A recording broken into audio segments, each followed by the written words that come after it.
So I'm going to start showing a little bit of light under and amongst these trees and places. Um,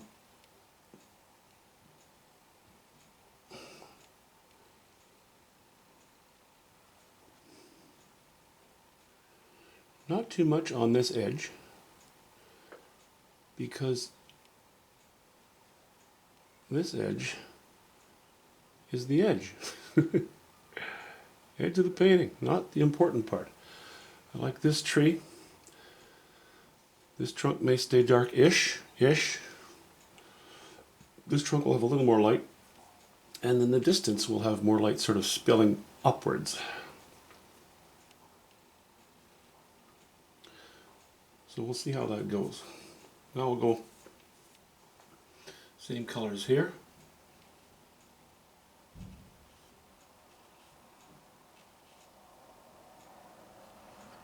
And I may very well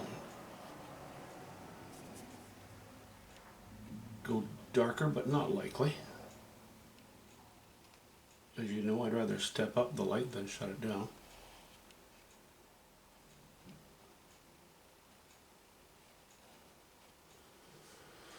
Okay. I'm using yellow ochre and raw umber and a bit of white. Sorry, that's what I was using a minute ago. I'm mixing back into the same pile now, but using more yellow ochre and white. We're going to dispense with that raw umber. I think, yeah, see, this is a bit heavy in the distance.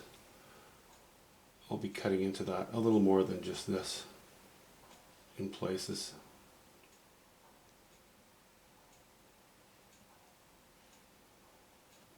Higher values, higher chromas, trying to keep it interesting that way.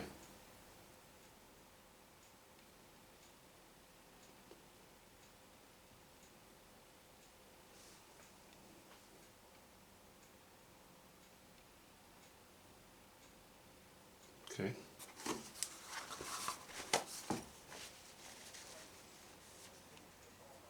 So we're going to have light, some light spilling over the front of this, over the very, the closest objects.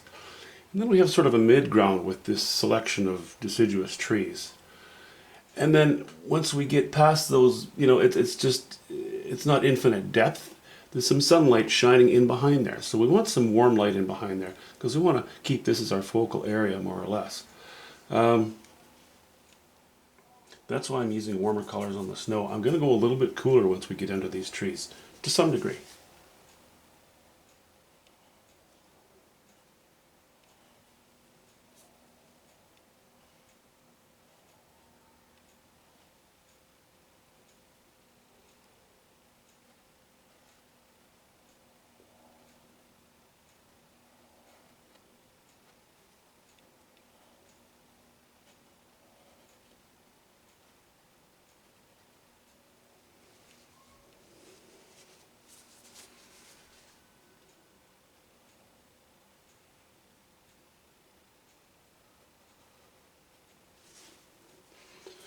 I'm not going to go straight yellow ochre and white.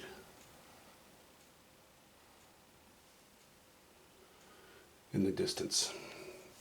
Well, okay, that's wrong. Maybe I'll have just one or two strokes of it. I don't think a whole lot, though. Because that would be very high chroma. I don't want any large blocks of it. Let's put it that way.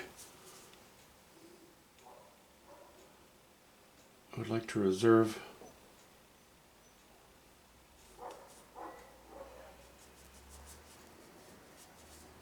some of that for the foreground, although in the foreground I will likely have high value, but we'll use more purples and more cooler blues to represent the snow.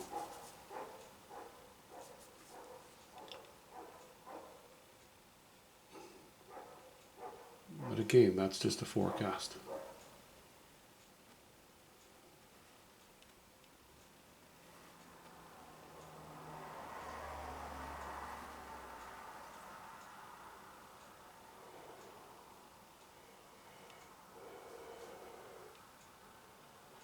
I think I'm getting a little washed out here.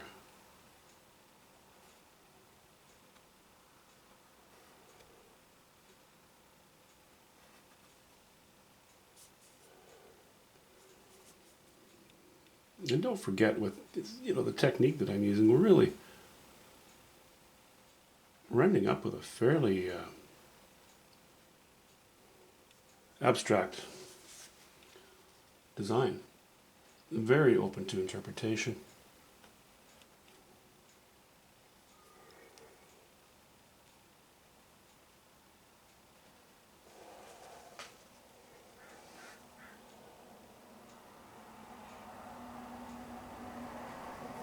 Now I have a trunk coming out of kind of mid-air there. I don't want that.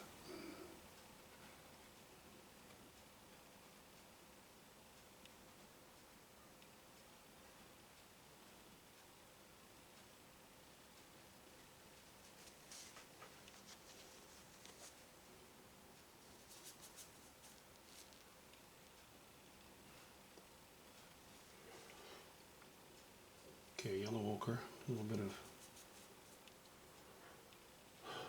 alizarin crimson in places.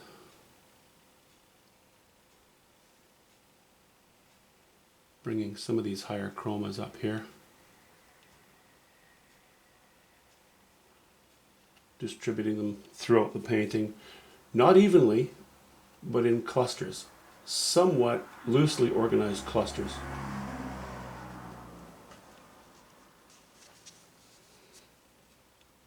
Okay, a hint of quinacridone magenta and white.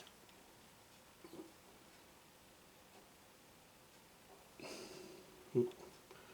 Go a little higher value with that. Very pink.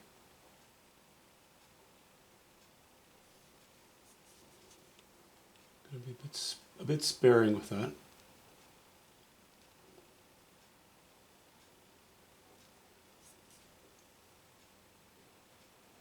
Oop. Running out.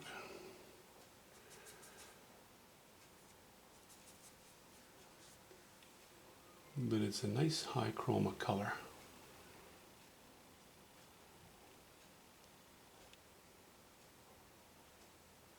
In the right place.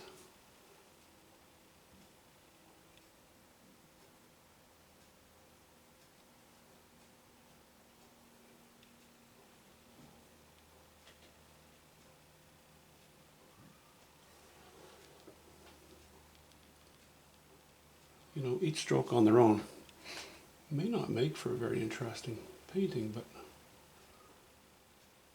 all in all, they help the painting to appear a little bit richer. That may very well be the only magenta that I use on this painting.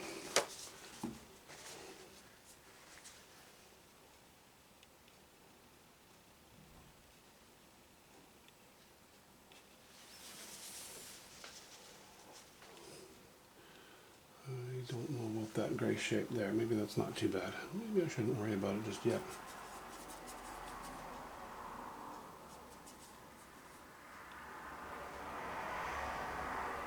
Maybe I should just shorten it a little bit.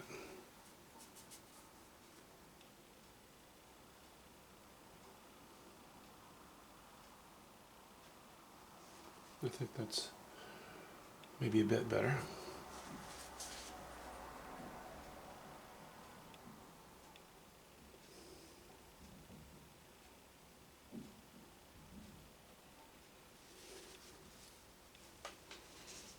Okay. I